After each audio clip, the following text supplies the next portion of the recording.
All right, we're here with Steve Laroque, an independent crop advisor based at Three Hills, Alberta. Welcome here, Steve. Thank you, Lyndsey. Yes, and now we should mention you do farm north of Drumheller. Yeah, we And farm just by Morin, north right, of Drumheller, about 25K. and this was your third full growing season running Yeah, controlled traffic farming on your farm. that is correct. Okay. Yep, we started in the spring of 2010, converted all our equipment to run on 30-foot tram lines, and haven't looked back since. Right. Yeah. Now, with realagriculture.com, of course, Sean Haney has interviewed you before to go through Yes. some of those learning curves and those sorts of things. And in the post there, I'll link to that so people can go dig into that as well. Yep. But this being the third full season, a very different growing season from 2011, what Yep. were some of the take-home messages this year? Some of the take-home messages this year. Well, really, we part of the system is inter-row seeding and controlled traffic farming. So we have an offset hitch. So we made a ton of modifications. Not that you need to, but we decided to because Yeah. we like fire, iron, acetylene. We just love that. So we developed an offset hitch that allows us to stay on our tram lines but move our drill side to side each year, 3 inches. So we were incorrect in our measurement first year. So we made some modifications to our hitch, and it's now performing absolutely beautifully. And that was one of the biggest, I guess, biggest benefits we saw this year was being able to inter-row seed for a third year and stream in between the rows where the soil is very even. So even though we have an older drill, it's 25 years old, the drill, it streams and places the seed beautifully just because it's not moving through stubble and then drier soil and then stubble. We're actually streaming between the rows, so our seed placement is just phenomenal for a tie-in opener, for a shank style opener. It's not a disc that we run. So that was one. Is running older equipment because it was easier to modify or because it's what you had? What's the motivation there? The motivation was because it's what we had. Okay. We actually had a 40-foot drill, Right. and we brought it down to 30 feet. Okay. Just because it was very challenging. So Yeah. Well, you could write a check, but it's not as fun. yeah, And right. not It's not in fun. the position. Yeah. It's fun, and it's just we're not in the position, right? Yeah. We're Exactly. a small farm, so we Yeah. just have to make use with what we have. What you had. Okay. Yeah. Now, tell me about. I do follow you on Twitter, and was really, really fascinated to see. Unfortunately, you did get a lot of hail damage this Yeah, summer, yeah. but there was a significant difference Yeah. with your crops. Tell me a little bit about that. Yeah. Well, some of the biggest differences were just our ability to seed into, like, our plant stand and establishment was amazing this year. And we had a lot of rain in late May and June, and typically, like, we had water laying on the fields all around us because we had 8 inches within probably 3.5 weeks. Yeah. So there was Yeah. water just gushing and laying everywhere, but not on our fields. The only place we had a little bit of water laying was in our tram lines. The fields had just sucked up and allowed that rain to just filter down and away from the roots. So the canola didn't get choked out, the barley didn't get choked out. So it was a really big difference. In fact, we were able to seed for 2 days. Like, this is heavy clay, high magnesium soil, so it's really sticky, 2-to-1 clay soil. It's really sticky when it's wet. You don't want to go near it and seed at the wrong time. But that's changing now, and what we were able to do is seed for 2 days while everybody else was parked.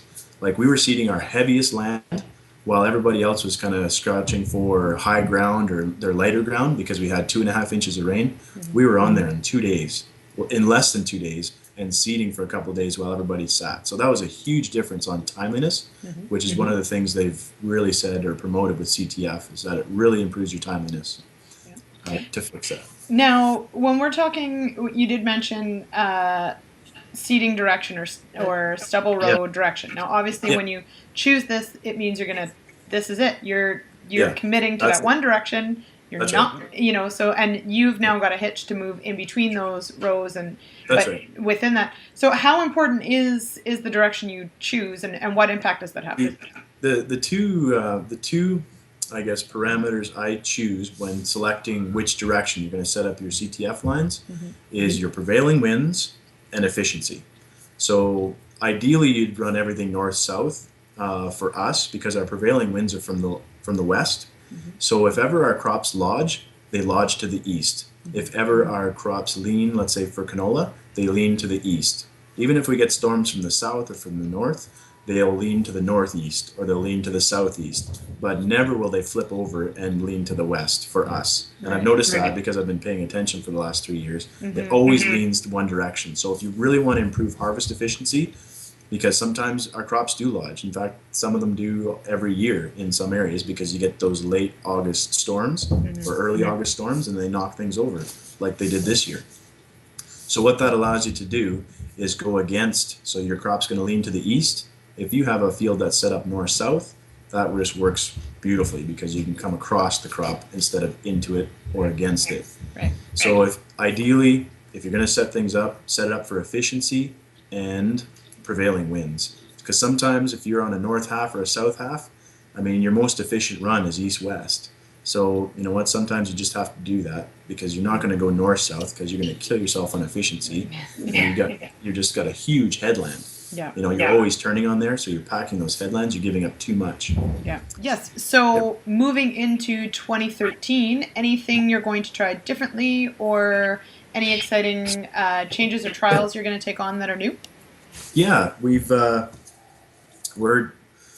added a liquid kit to the drill last year, so we're injecting lots of things, but for trials, so we're injecting fungicides like Folicure in the furrow, and because a lot of our seed treatments are actually made of the same active ingredients as you find in our foliar fungicides, so we're just trialing some of those, some biologicals as well, some magic dust as well, magic juice, but for next year, the only modification that we're going to make is actually really exciting because we just bought a green seeker this year for our sprayer. So with the intent to do variable rate nitrogen in season, and what we're going to do is develop a nitrogen side dress toolbar that will mount onto our high clearance sprayer. So we're on 12. Yeah, it's really cool. We're on 12-inch row spacing. So we are going to have a 30-foot boom mounted to our spray coop, and run coulters every 24 inches on center and inject nitrogen into the soil, into row, using a green seeker. So it'll be the right place, the right time, the right rate. I mean, so much variability is introduced by Mother Nature, right? So we can address that with a green seeker. But the risk with applying nitrogen in season is that it may not rain afterwards. So it's inefficient to put it on the surface where there's lots of residue hanging around, tying it up. So it needs to get into the ground, into the roots immediately for uptake. So we're gonna develop a little nitrogen side dress toolbar, and that'll be the biggest. That's probably the most exciting thing for us is just the ability to top dress nitrogen efficiently. So that's the winter project. That is the late winter project. That's assuming the NHL doesn't get going again. How do you guys find time for all this stuff? That's why it'll be a late winter project. Yeah, exactly. There'll be no time in between. No, exactly. All right. Well, this has been very informative and sounds like lots of interesting stuff going on. So certainly, if farmers are interested in more, I will direct them your way. So if they've got any questions or anything like that, they can leave them here in the comments or contact you directly. But thanks so much, and we'll be checking back. Sounds good. Thanks, Lyndsey. Take care.